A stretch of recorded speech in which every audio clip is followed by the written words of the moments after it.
Hello friends, આજે આપણે જોઈશું લારી પર મળે એકદમ એવી વેજીટેબલ ગ્રીલ સેન્ડવિચ.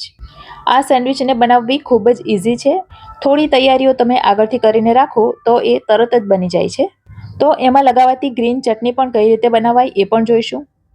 ફ્રેન્ડ્સ, મારા વિડીયો તમને ગમતા હોય અને મારી ચેનલને તમે હજી સુધી સબસ્ક્રાઈબ ન કરી હોય તો પ્લીઝ જલ્દીથી સબસ્ક્રાઈબ કરી દેજો. તો સેન્ડવિચની તૈયારીમાં સૌથી પહેલાં આપણે ચટણી બનાવીશું. ધાણા ફુદીનાની ગ્રીન ચટણી બનાવીશું. તો એના માટે મેં એક મિક્સર જારમાં 1 કપ ભરીને ધાણા એટલે કે કોથમીર લઈ લીધી છે. સાથે જ 5 કપ જેટલો ફ્રેશ ફુદીનો લીધો છે. તમે અડધો કપ ફુદીનો લો તો પણ વાંધો નથી, પણ એના કરતાં વધારે નહીં લેવાનો. સાથે જ લીધો છે 1 ઇંચ જેટલો આદુનો ટુકડો, 3 નંગ તીખા લીલા મરચાં અને 2 મોટી કળી લસણની. તમે લસણ ન ખાતા હો તો સ્કીપ કરી શકો છો.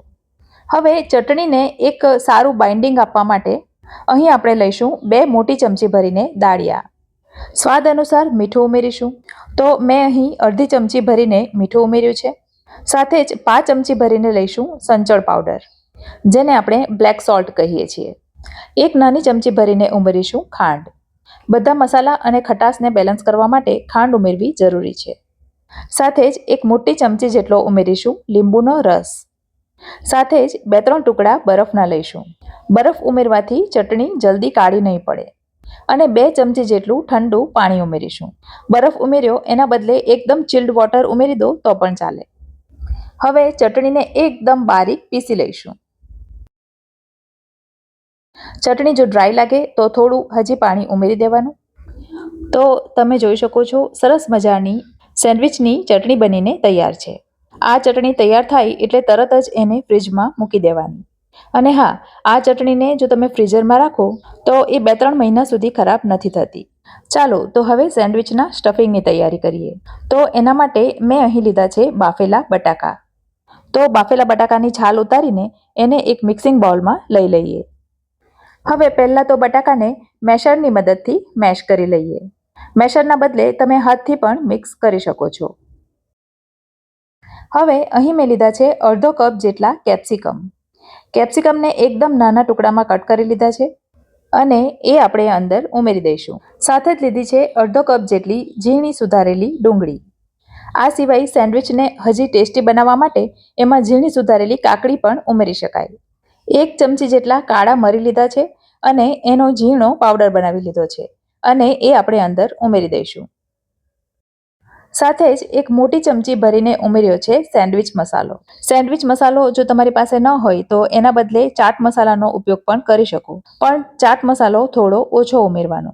હવે લઈશું અડધી ચમચી જેટલું તીખું લાલ મરચું. સ્વાદ અનુસાર મીઠું ઉમેરીશું. તો મેં અહીં અડધી ચમચી ભરીને મીઠું ઉમેર્યું છે. હવે બધા મસાલાને બેલેન્સ કરવા માટે 1 નાની ચમચી ભરીને દળેલી ખાંડ ઉમેરીશું. આના કરતાં વધારે ખાંડ નહીં ઉમેરવાની, નહીં તો સ્ટફિંગ ગળ્યું થઈ જશે. હવે 1 ચીઝ ક્યુબને અંદર ખમણીને ઉમેરી દઈશું. આ પ્રોસેસ ચીઝ છે, પણ એના બદલે તમે ચીઝ સ્પ્રેડ પણ ઉમેરી શકો. ચીઝ ઉમેરવા માટે કોઈ લિમિટ નથી, તમે જેટલી ગમતી હોય એટલી ઉમેરી શકો. હવે હાથ વડે બધું સરસ રીતે મિક્સ કરી લઈશું. આપણે બાફેલા બટાકા ઉમેર્યા છે એટલે સ્ટફિંગ સરસ રીતે બાઇન્ડ થઈ જશે અને બટાકાના લીધે સેન્ડવિચનો સ્વાદ પણ ખૂબ જ સરસ આવશે. હવે બધું સરસ રીતે મિક્સ થઈ જાય એટલે અહીં મેં લીધી છે સેન્ડવિચ બ્રેડ અને જરૂર લાગે તો એની ધાર કટ કરી લેવાની. હવે અહીં મેં 4 બ્રેડ લઈ લીધી છે અને 4 બ્રેડને અલગ અલગ મૂકી દઈશું. હવે પહેલાં તો બધી બ્રેડ ઉપર થોડું થોડું બટર લગાવી દઈશું. શું તમે જાણો છો, સેન્ડવિચ બનાવીએ ત્યારે બ્રેડ ઉપર બટર કેમ લગાવવામાં આવે છે?